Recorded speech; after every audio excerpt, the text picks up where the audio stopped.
Bonjour et bienvenue à notre seconde conférence de notre programmation hiver-printemps 2025 portant sur l'innovation en santé, présentée par la Direction des affaires académiques et innovation du CIUS de l'Ouest de l'île de Montréal.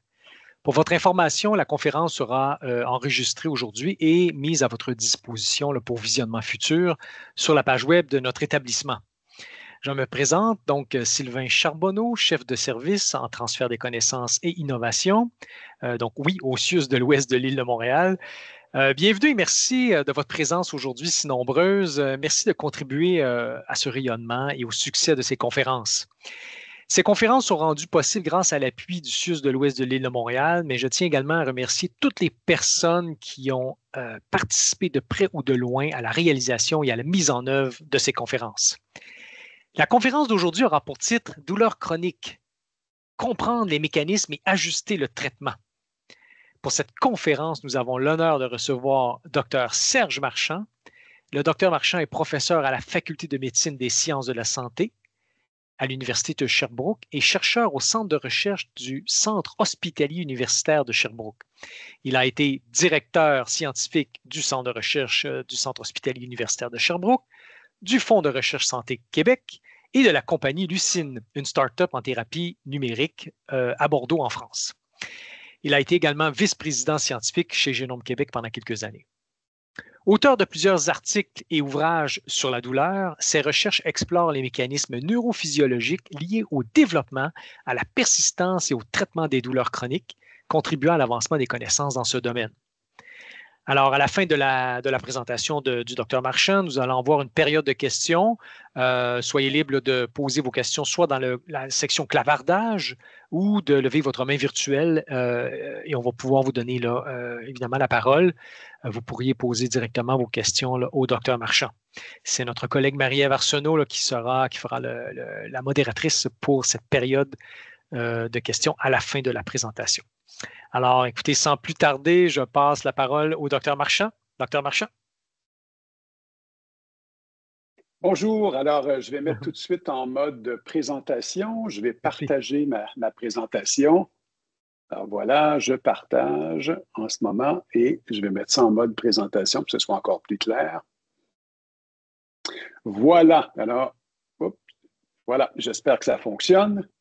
Alors, écoutez, dans un premier temps, merci beaucoup. Merci de l'invitation. Merci à l'équipe du CIUS pour cette initiative. C'est toujours agréable, comme je le disais un peu plus tôt à mes collègues, entre autres Sylvain Charbonneau et les autres. Moi, je suis chercheur, donc je suis un neurophysiologiste, je fais de la recherche en neurosciences et j'aime beaucoup partager les informations qu'on trouve. Sinon, si on fait juste les garder pour nous, publier quelques articles, on a l'impression qu'on ne fait pas notre travail complètement.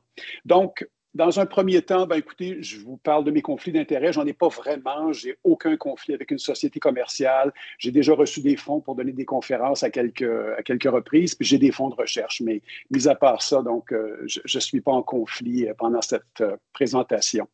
L'objectif de la présentation aujourd'hui, ça va être de distinguer dans un premier temps les types de douleurs, les caractéristiques des douleurs.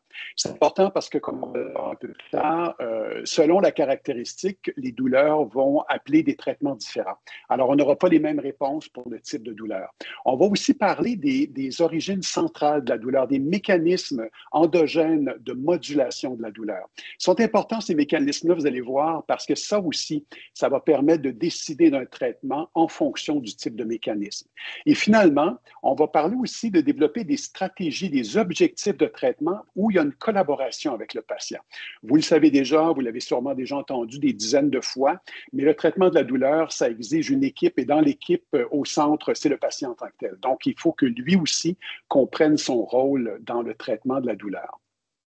Donc, on est devant quelqu'un qui a une douleur chronique, par exemple, et puis on se dit, quel type de douleur? J'ai affaire à quoi? Alors, dans un premier temps, on peut parler de douleur nociceptive. Une douleur nociceptive, c'est une douleur du genre douleur où il y a une lésion, hein, par exemple une lacération, une fracture, de l'ischémie. Donc, généralement, on peut trouver la source de la douleur. Ensuite, on parle de douleur neurogène. Alors, ça, c'est une douleur suite à une lésion, mais du système somatosensoriel, donc du système nerveux en tant que tel. Alors là, ça change complètement. La douleur nociceptive, ben, si j'ai une fracture, on répare la fracture et généralement, si on est chanceux, la douleur va disparaître. La douleur neurogène, bien là, c'est le système nerveux central lui-même qui est affecté. On peut penser, par exemple, à l'hyperalgésie dans le diabète, par exemple, la névralgie diabétique. Donc, on va avoir des petites fibres en périphérie où il y a des lésions et à ce moment-là, il faut traiter la douleur pas de la même façon nécessairement que les douleurs nociceptives. On va y revenir. Et finalement, il y a un nouveau terme, ça fait quand même quelques années qu'il est là, mais c'est un terme important, c'est les douleurs nociplastiques. Moi, j'avais tendance à appeler ces douleurs-là, ce type de douleurs-là, les douleurs fonctionnelles. C'est-à-dire qu'on n'a pas de lésion du système somatosensoriel, on n'a pas de lésion à périphérie. En fait, quand le médecin ou le professionnel de la santé examine le patient, il ne trouve pas vraiment l'origine, mais la douleur est bien réelle et ça peut être une sensibilisation centrale. Et on va revenir là-dessus aussi un peu plus tard.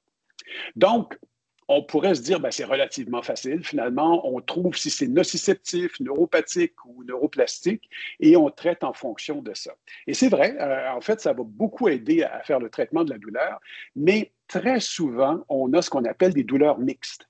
Alors, on aura au départ une lésion, hein, ça peut commencer comme ça ou pas, hein, mais dans certains cas, ça commence par un accident, une fracture ou quoi que ce soit. Et il va y avoir une composante neuropathique qui va s'installer et même une composante neuroplastique. Et là, ça se complexifie. Et ça devient difficile de l'identifier. Puis on va essayer de voir ensemble quels tests peuvent être faits pour déterminer laquelle est dominante pour qu'on puisse traiter la douleur en fonction de ça. Et finalement, il y a tous les facteurs psychologiques. Que ce soit pour la douleur ou beaucoup d'autres problèmes de santé, on sait pertinemment que les facteurs psychologiques vont soit amplifier ou réduire le problème. Alors, on va aussi s'attarder à ça, on va en parler rapidement vers la fin de la conférence pour se souvenir que même si on connaît l'origine nociceptive, par exemple, d'une douleur, bien sûr, s'il y a de l'anxiété, ou des troubles de l'humeur, bien, ça peut amplifier la douleur en tant que telle. Et quand je dis ça amplifie, ce n'est pas uniquement on s'imagine que ça fait plus mal, ça amplifie vraiment le signal. Donc, pourquoi les distinguer? Bien, comme je viens de le dire, c'est parce qu'elles ne répondent pas de la même façon au même temps. Alors, traiter une douleur neuropathique avec une approche nociceptive, on n'aura pas de succès. Alors, c'est pour ça que c'est important de bien les distinguer.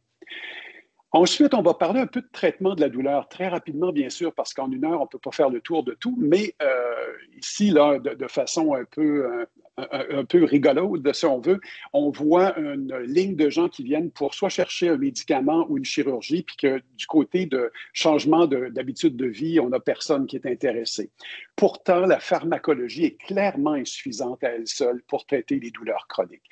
Alors, il faut se souvenir que oui, on peut trouver le bon traitement pharmacologique, on peut faire une intervention chirurgicale dans certains cas quand c'est nécessaire, mais en bout de piste, il va y avoir aussi des changements non pharmacologiques à appliquer. Je vais essayer de voir avec vous comment on peut partir de ça pour offrir un traitement qui est efficace pour le patient.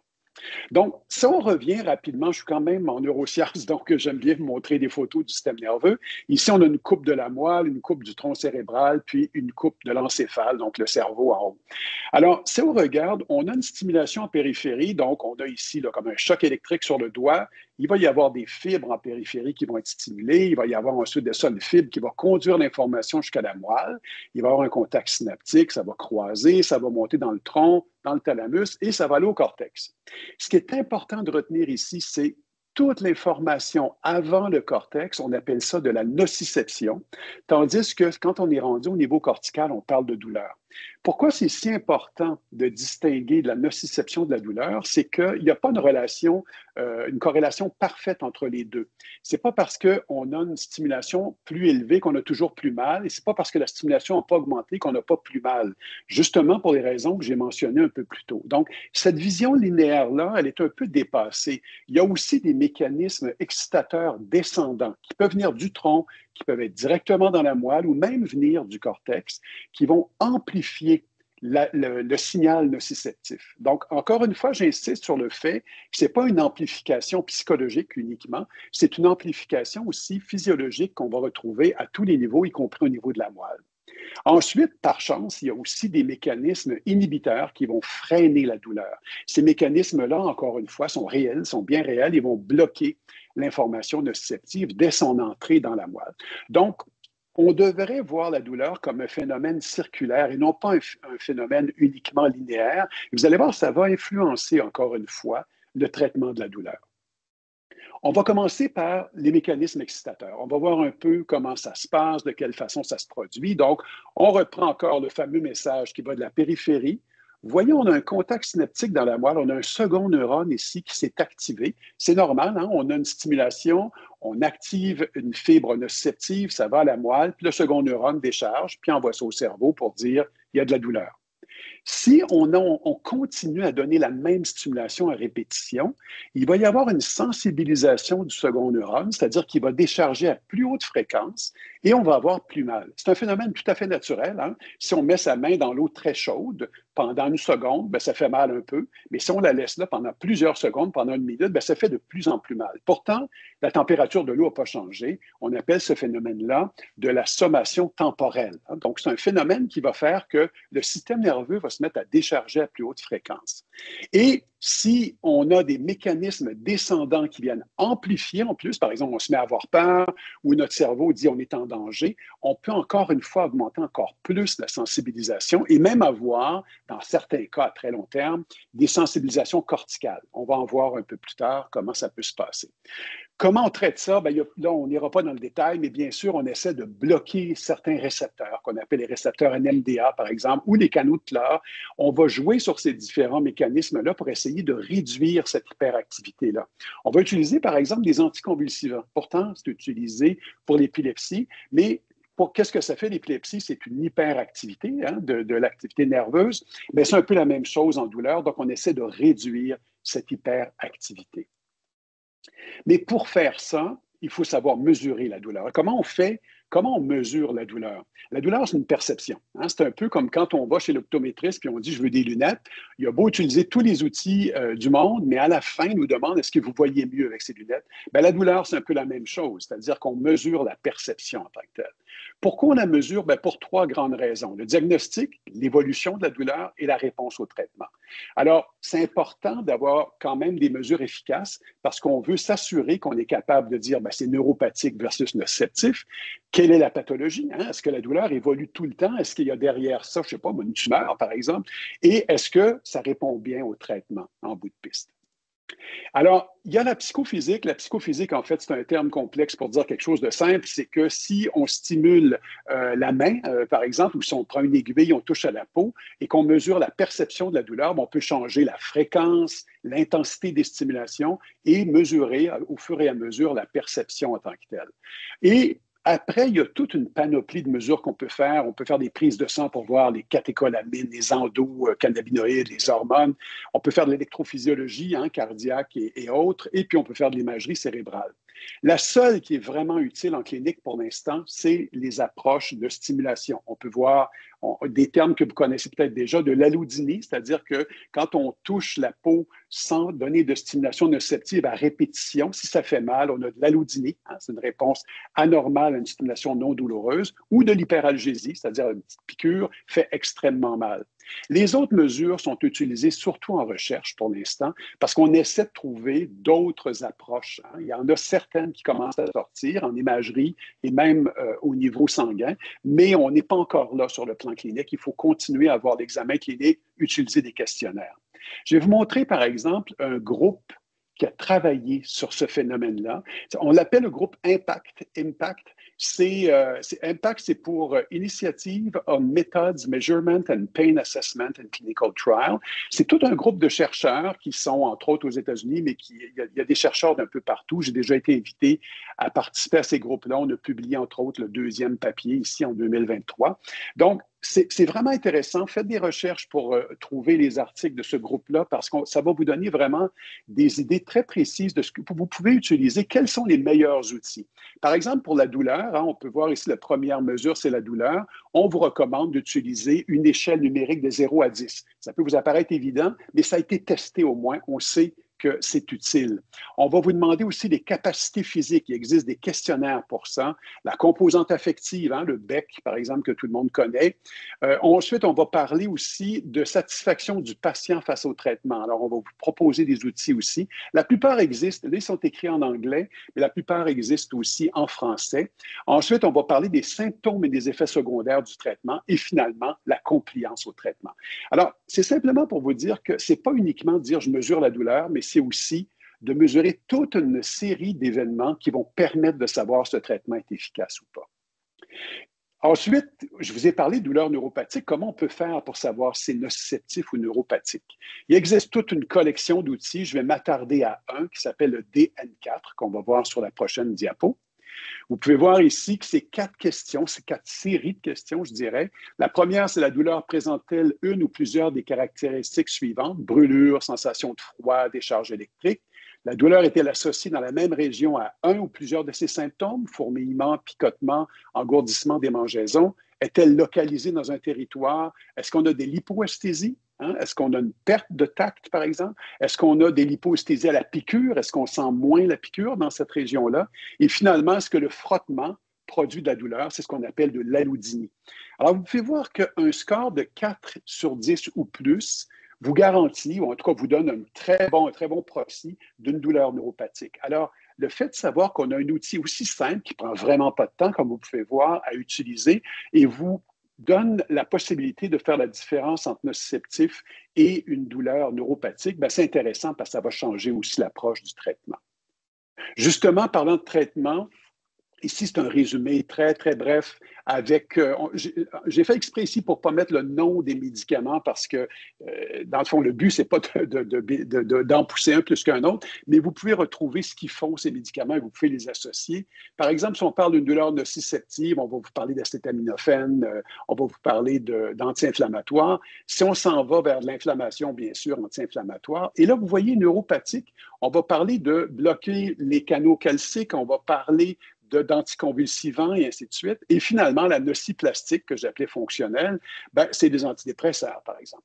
Alors, vous voyez, c'est intéressant parce que chaque type de douleur demande un traitement pharmacologique différent. Puis on va voir que la pharmacologie, ce n'est pas la seule chose, bien sûr. Ici, je vous ai mis un autre article, je ne vais pas passer au travers, il y a trop d'informations pour le temps que j'ai, mais je pourrais vous envoyer les diapos si ça vous intéresse. C'est des approches pharmacologiques et puis on vous dit, bien, qu'est-ce que ça fait, les approches non opioïdergiques? Ça joue sur quoi? Opioïdes jouent sur quoi? Les antidépresseurs et ainsi de suite. Ça permet de comprendre, si vous voulez. Donc, le papier de Alorfi là, est intéressant. Et regardez, il a aussi fait toute une série sur les approches non pharmacologiques, hein, que ce soit les approches complémentaires, que ce soit psychologique, thérapie physique. C'est tout très important, puis il vous donne un peu, dans cet article-là, comment ça fonctionne, pourquoi, qu'est-ce que ça fait.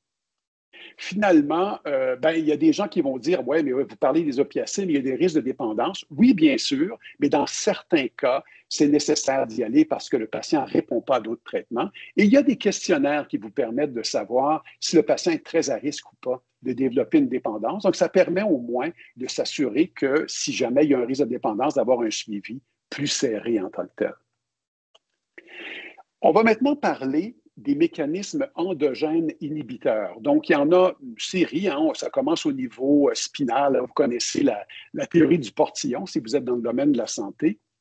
Mais il y en existe aussi 2 autres ici, dont un qui va être diffus, qui sont des mécanismes inhibiteurs descendants, puis un autre au niveau central. On va s'attarder surtout sur ces 2 derniers ici. Donc, le premier, qui s'appelle le contrôle inhibiteur diffus nociceptif. En anglais, maintenant, on parle de condition pain modulation pour les recherches chez l'humain et de contrôle inhibiteur diffus nociceptif pour les recherches chez l'animal de façon principale. Mais le but, c'est de comprendre en gros que quand on a une stimulation nociceptive, bien sûr, ça va jusqu'au cerveau, on en a parlé un peu plus tôt, mais ça fait aussi des contacts synaptiques dans le tronc cérébral en passant et ça déclenche un système de freinage sur l'ensemble du système nerveux. Alors, en 2 mots, quand vous avez une stimulation très intense sur n'importe quelle partie de votre corps, disons que je mets ma main dans un bassin glacé, dans un bassin d'eau glacée jusqu'au coude, par exemple, et que ça fait très mal, bien, si on prenait mes seuils de douleur sur mon corps ailleurs, on s'apercevrait que j'ai moins de douleur, j'ai de l'hypoalgésie en tant que telle. Donc je peux avoir un effet de réduction de la douleur. On va voir comment on teste ça en labo. Alors, en labo, ce qu'on fait, en gros, c'est qu'on met une thermode, donc ça chauffe la peau de l'avant-bras. Pourquoi on utilise la température? C'est parce que c'est facile à contrôler. On peut augmenter, réduire, c'est contrôlé par ordinateur. On peut décider de la durée, et ainsi de suite. Ensuite, on demande à la personne de mettre son bras opposé dans un bassin d'eau très froide. Ça peut être très chaud, ça fait la même chose. De l'eau très froide pour qu'on déclenche une douleur sur une grande partie du corps qui dure assez longtemps. C'est 2 minutes généralement qu'on fait. Et on recommence la première stimulation. Alors, vous pourriez imaginer qu'entre les deux, ici, c'est un médicament, mais là, ce qu'on essaie de mesurer, c'est l'efficacité d'un mécanisme de freinage naturel dans le corps. Et ce qu'on retrouve, en gros, ça, ici, c'est la courbe en bleu, c'est la perception de la douleur, et la ligne ici, c'est la température en tant que telle. Vous voyez que même si la température reste stable, on a de plus en plus mal. Vous vous souvenez, j'ai parlé de sommation temporelle. Alors maintenant, on demande de mettre le bras opposé dans un bassin d'eau très froide et regardez ce qui se passe. On a une réduction quand même assez importante. Ici, c'est je ne me souviens plus combien de sujets, un peu moins d'une centaine de sujets, mais vous pouvez voir quand même qu'en moyenne, on a eu une réduction de 45 de réduction de la douleur. Le système d'inhibition descendant comme ça, on sait qu'il est sérotoninergique et noradrénergique, entre autres. Il y a d'autres neurotransmetteurs, mais sérotonine, noradrénaline, est-ce que ça vous rappelle quelque chose dans les traitements? Les antidépresseurs. Hein? Antidépresseurs jouent sur la sérotonine, jouent sur la noradrénaline. Il y a un syndrome de douleur très compliqué qui s'appelle la fibromyalgie, où il y a des études qui ont montré dans le passé qu'il y a une réduction de sérotonine et de noradrénaline. Alors, on s'est dit, ben, c'est peut-être un déficit de ce système-là qui existe. Alors, on a testé, ça c'est avant, et ça c'est après avoir mis la main dans le bassin d'eau très froide. Alors, on s'est dit, ben, écoute, c'est l'évidence, c'est le système de freinage qui ne fonctionne pas. Ça a été publié il y a 20 ans, si je ne me trompe pas, ou un peu plus, 21 ans. Alors, regardez bien maintenant quand on prend le temps de refaire les études et de bien regarder les données. Ici, c'est des sujets sains. Alors, on s'est dit, on va les regarder un individu à la fois. On va les mettre sur une courbe en fonction de la capacité à réduire la douleur. Donc, plus c'est négatif ici, moins ils ont mal après avoir mis la main dans le bassin d'eau froide. Et regardez, certains sujets ont un système très puissant et d'autres beaucoup moins puissants. Et on a même une portion des sujets chez qui il y a une augmentation de la douleur, même chez des gens qui n'ont pas de douleur chronique. Alors nous, on s'est dit, ben, les fibromyalgiques vont tous être ici. Mais regardez bien la surprise qu'on a eue. 50 à peu près des sujets ont un système de freinage, tandis qu'un autre 50 environ ont un système d'hyperalgésie qui est paradoxal finalement, parce qu'on devrait avoir un freinage de la douleur. Alors, ces sujets-ci et ces sujets-là n'ont sûrement pas la même réponse au traitement. Ici, on a un système de freinage qui fonctionne bien. Alors, même si on donne un antidépresseur et on essaie de le redémarrer, ça ne va pas aider. Donc, c'est peut-être un anticonvulsivant qu'il faut ici. Tandis qu'ici, le système de freinage ne fonctionne vraiment pas bien. Alors, si on essaie de le redémarrer, on va probablement avoir plus de succès. Alors, vous voyez que de comprendre ces mécanismes endogènes et de comprendre que chaque individu est différent est très, très important. Alors, est-ce qu'il y a d'autres groupes qui ont des dysfonctions des systèmes inhibiteurs? Bien, absolument. Il y a les cas de céphalie de tension, par exemple. Il y a les cas du syndrome du côlon irritable, la névralgie faciale, le trijumeau, par exemple. Ça peut même être lié au traitement. Hein. On dit que les prises d'opiacés à long terme peuvent réduire l'efficacité des systèmes inhibiteurs. Alors, vous voyez, et là, j'ai mis 3 petits points après parce que le nombre d'articles publiés sur le sujet est très, très important. Il y en a des dizaines, des centaines, des milliers probablement aujourd'hui. Donc, qu'est-ce qui influence l'efficacité de ce système de freinage-là? Il y a beaucoup de choses. J'ai mis seulement quelques exemples ici. Le sommeil, donc si on dort mal, on a un système de freinage qui fonctionne moins bien. Le système nerveux autonome, aussi la réponse du système nerveux autonome semble jouer des facteurs psychologiques, l'activité physique. On va en voir quelques-uns en détail, juste pour que vous puissiez saisir l'importance de ces phénomènes-là. Le sommeil et les systèmes inhibiteurs. Ici, c'est une étude que j'ai beaucoup aimée, elle est vieille, mais c'est une étude qui m'avait fasciné. Ils ont pris des sujets qui n'avaient pas de douleur, Ça devait être des étudiants dans le domaine de la santé, à mon avis, parce qu'ils les ont empêchés de dormir. Donc, alors, ce qu'ils ont fait, en gros, c'est qu'il y a un groupe chez qui ils ont demandé au sujet de réduire leur nuit de sommeil d'1 heure pendant une dizaine de jours, à peu près. Ensuite de ça, ils ont demandé à un autre groupe, eux, de ne pas réduire le nombre d'heures, mais il y avait une montre qui les réveillait à toutes les heures. Et ce deuxième groupe-là, qui était réveillé à toutes les heures, donc ils devaient se rendormir après, ont eu un déficit de leur système de freinage qui était très, très important, qui peut ressembler à la fibromyalgie, en fait. Alors, on s'est dit, est-ce qu'il y a un lien entre la fibromyalgie et le système en fait, le sommeil en tant que tel? Alors, on a mesuré l'efficacité des systèmes de freinage en fonction de la qualité du sommeil et on a vu que moins les gens dorment bien, plus le système de freinage est affecté, donc il fonctionne moins bien. Alors, vous voyez, c'est important de s'attaquer, quand on parle de douleurs chroniques, au sommeil. Si les gens viennent vous dire « je souffre le martyre et je dors très mal », on peut se dire « c'est parce qu'ils ont mal qu'ils dorment mal », mais ça peut être l'inverse aussi. Ça peut être le fait de mal dormir qui amplifie la douleur, donc il faut s'attaquer au sommeil en premier ou autant que possible.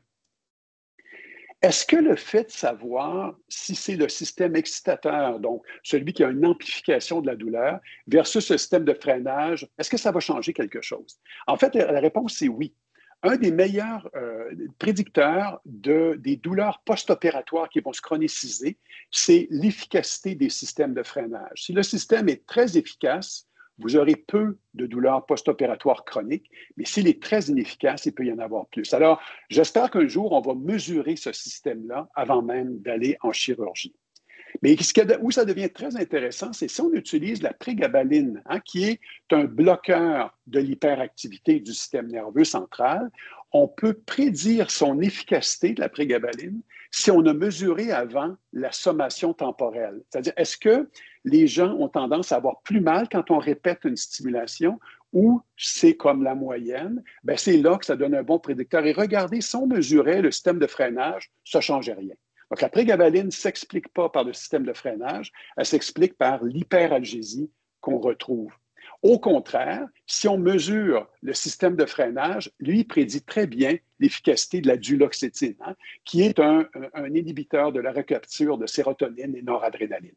Alors, vous voyez, oui, on peut, et ça c'est seulement des exemples, bien sûr, on peut en utilisant, en regardant ces mécanismes-là, mieux prédire l'efficacité de certains traitements. Ici, c'est une diapo qui vient résumer ce que je viens de dire en tant que tel avec quelques références.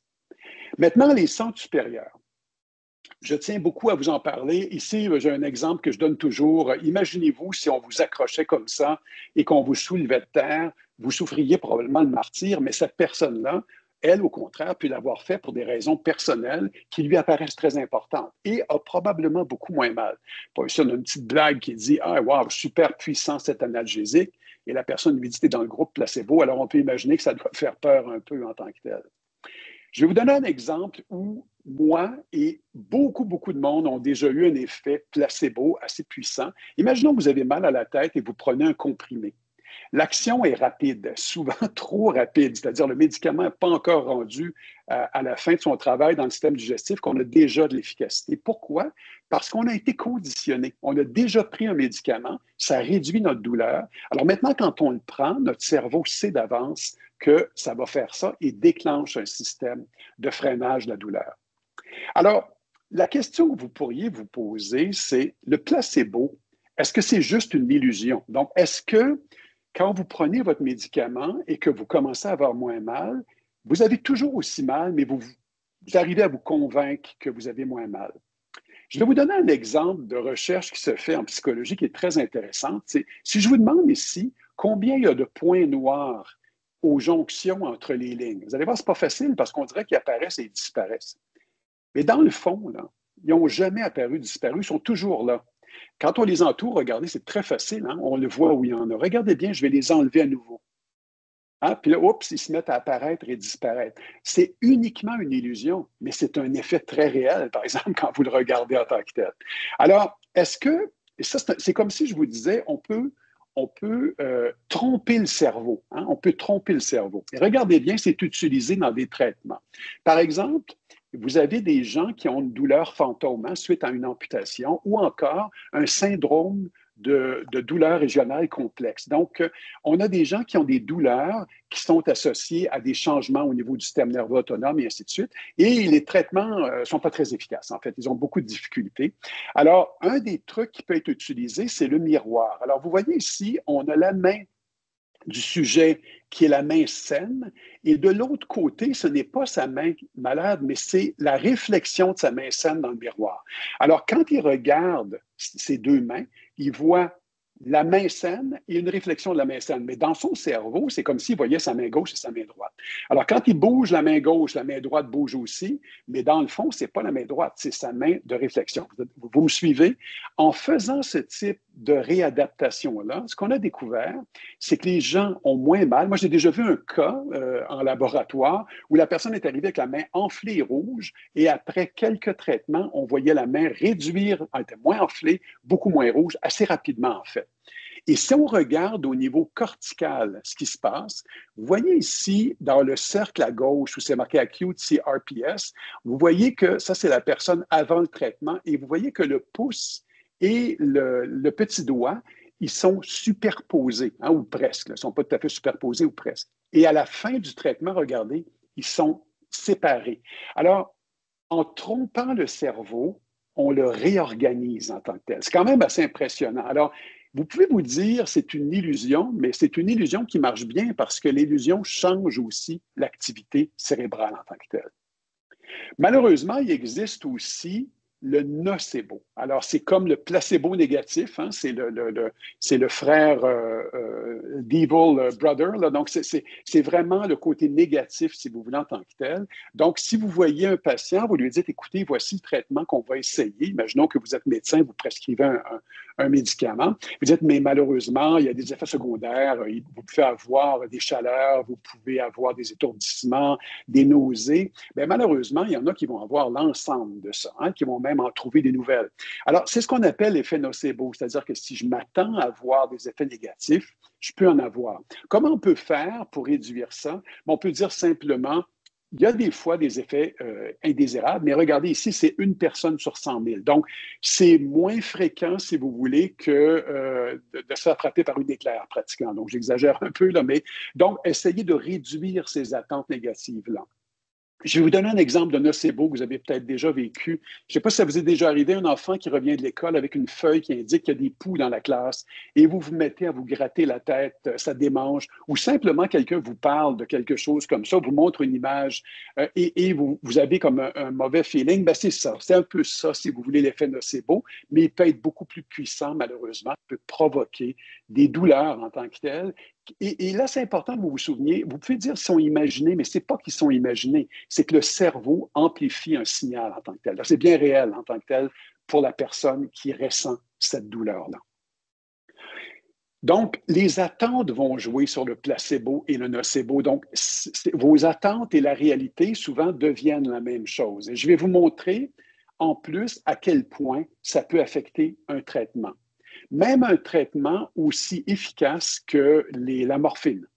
Alors ici, c'est des sujets sains, ce n'étaient pas des patients, mais on a testé l'effet de recevoir des opiacés, donc de la morphine ici, et il y a 3 conditions. La première condition, c'est qu'il n'y a pas d'attente en tant que telle. C'est-à-dire que la personne n'avait pas d'attente négative, pas d'attente positive, c'est-à-dire qu'il y avait une ligne au niveau veineuse et on injectait à un moment donné la morphine pendant qu'on faisait un test de douleur expérimental. Donc, on chauffait la peau avec une thermode, puis on regardait l'intensité de la douleur. Donc, la personne ne sait pas quand elle reçoit le médicament et nous, on fait simplement mesurer la perception de la douleur. Et la douleur a réduit. Vous voyez que ce n'est pas énorme, mais pour de la douleur expérimentale, c'est significatif quand même, avec une dose clinique, si vous voulez, de morphine. Ici, c'est les attentes positives. Alors, on dit à la personne, maintenant, on va vous injecter de la morphine maintenant, à ce moment ici, et on va mesurer votre douleur après. Et vous voyez que l'efficacité est triplée, ou à peu près. Hein? Donc, une attente positive augmente l'efficacité de la morphine. La dernière, c'est une attente négative. On dit à la personne, on va vous injecter un médicament qui va augmenter votre douleur. Hein, vous vous souvenez que c'est fait dans un cadre expérimental avec des sujets qui sont bien conscients qu'on fait ce type d'études. Et vous pouvez voir qu'on bloque complètement l'effet analgésique de la morphine. Alors, Est-ce que c'est possible qu'on bloque l'efficacité d'un bon traitement? Bien, malheureusement, oui. Et je vais vous donner un exemple d'un clinicien qui n'est aucun de vous, là, mais qui serait un mauvais clinicien, si vous voulez, qui dirait à un patient, bien, on vous donne ce traitement-là, on vous fait faire cet exercice-là, ou quoi que ce soit, indépendamment de votre pratique, et qui dit en même temps, mais vous savez, monsieur, madame, vous souffrez depuis 10 ans, j'espère que vous n'avez pas d'attente trop élevée, et puis, ben, c'est triste comme ça, mais il va falloir que vous appreniez à vivre avec. On va l'essayer, mais je ne suis pas trop confiant. Bien, malheureusement, vous allez probablement avoir un effet comme les attentes négatives. Alors, vous allez bloquer, même s'il y avait un effet positif du traitement, vous allez les bloquer. Maintenant, exagérer dans l'autre direction n'est pas mieux, puis on va en reparler dans quelques minutes.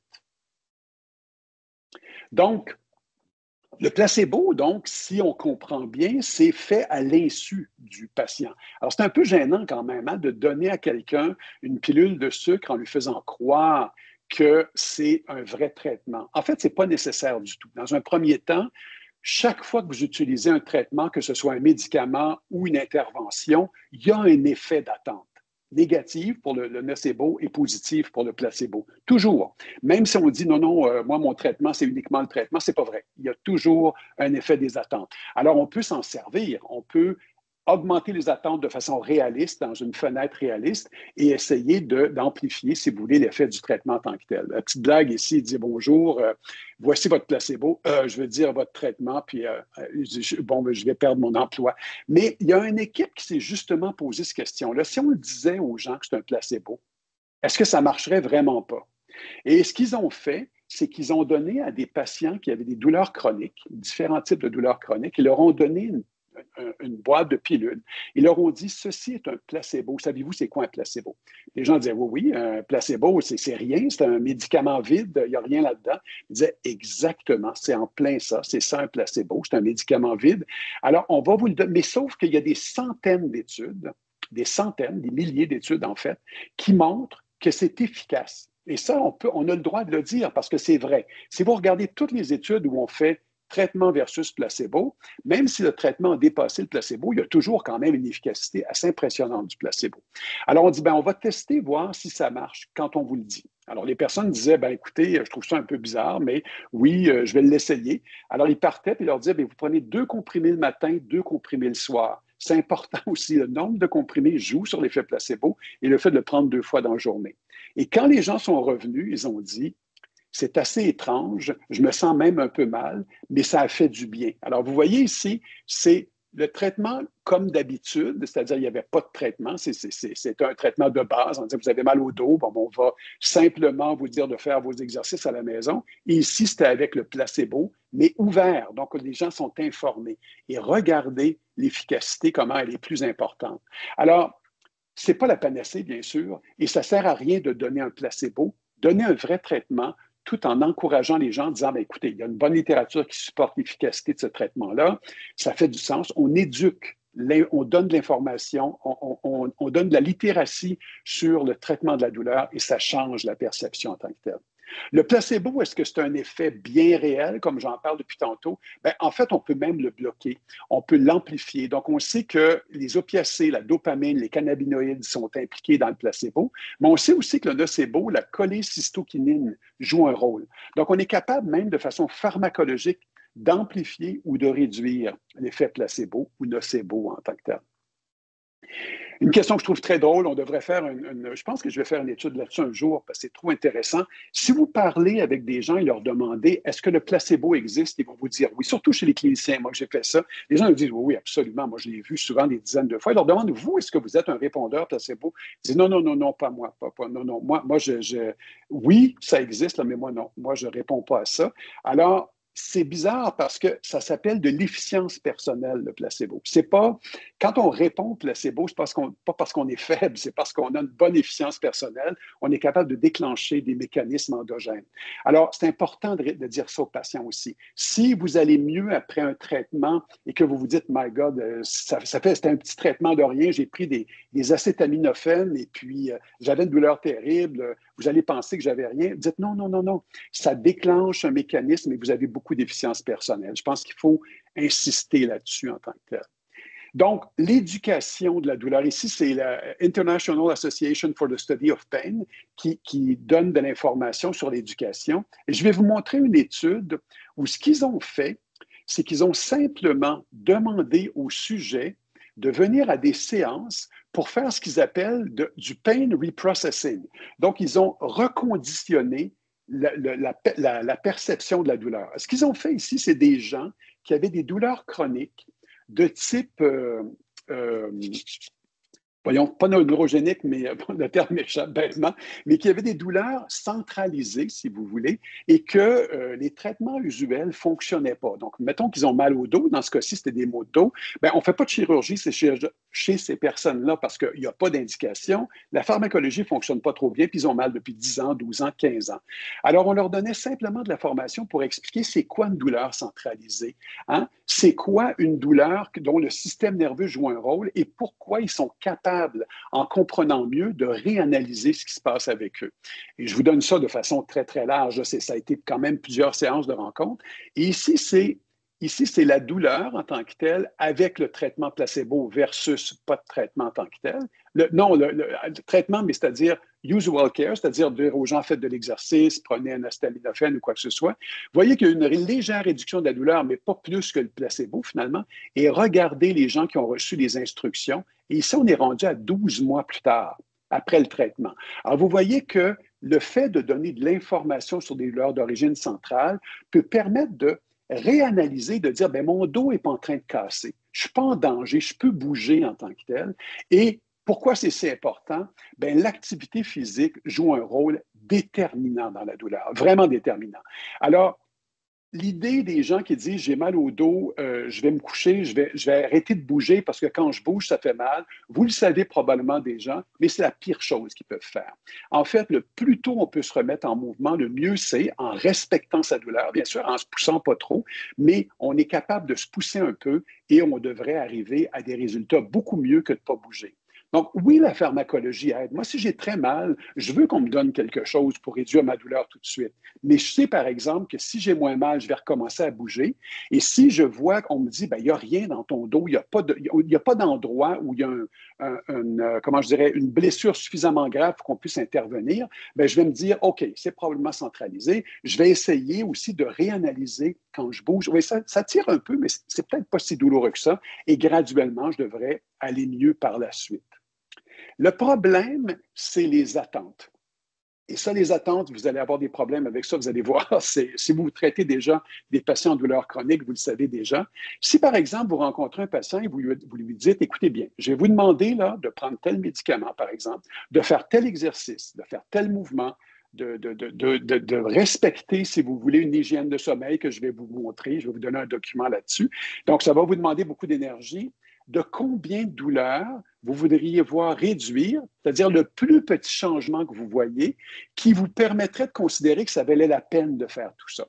Alors, si la personne vous dit 100 bien, vous êtes mal parti parce qu'il y a des chances qu'ils aient encore des douleurs après, même si ça réduit. Et vous voudriez dire, bien, déjà, si on voit à 15-20 ça veut dire qu'on est on va dans la bonne direction. Alors, la personne vous dit, OK, bien à ce moment-là, 50 je considérais que c'est bon.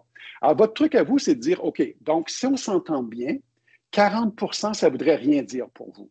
Alors, vous me voyez venir un peu, hein? On pousse comme ça jusqu'à ce que la personne dise, ben moi, ça fait 10 ans que j'ai mal. Si j'avais déjà 10-15 ce serait bien. Le but ici, ce n'est pas parce qu'on veut ne pas dépasser ce 10 %-là. C'est de créer des attentes moins élevées pour qu'à la fin, quand la personne va aller mieux, qu'elle va avoir 10, 15, 20, 30 d'amélioration, elle va voir qu'elle est sur la bonne voie, puis elle va vouloir continuer. Tandis que si elle s'attendait à 100 bien, elle va dire ça n'a pas fonctionné en tant que tel. Si on résume tout ça en deux petites images simples, vous avez une douleur nociceptive en périphérie, qu'est-ce que vous faites? Bien, vous donnez des anti-inflammatoires, des AINS, des coxibes, des stéroïdes, et ainsi de suite. Si vous avez une douleur qui est plutôt centralisée au niveau spinal, bien, vous avez des anticonvulsivants et toute une liste de choses que je ne veux pas nommer parce que ce n'est pas trop important, mais c'est pour vous dire que c'est différent.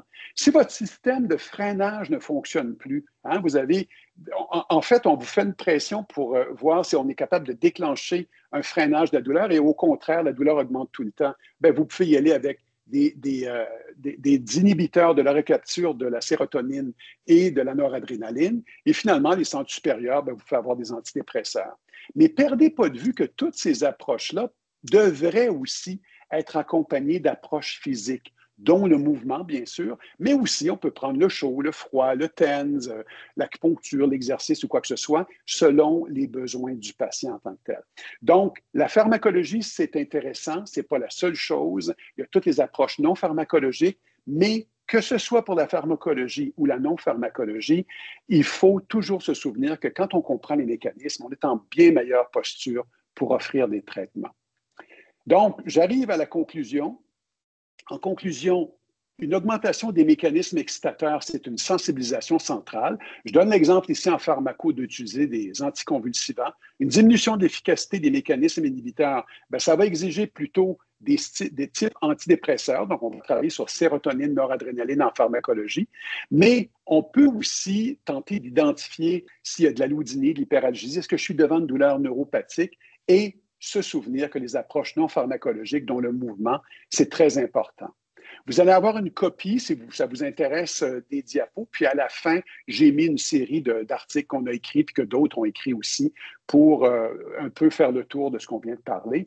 Et je termine en vous disant, et mon but ici, c'est vraiment pas de faire la vente d'un livre, là, mais la plupart de ces informations-là se trouvent dans un livre que je viens de rééditer, c'est la 3e édition cette année, que vous pouvez trouver à la bibliothèque gratuitement. Le but ici, c'est pas de faire de la vente, mais bien de vous dire que ces informations-là continue à être présenté à ce niveau-là. Mais je vous remercie beaucoup et si vous avez des questions, je suis ouvert aux questions aussi. Merci.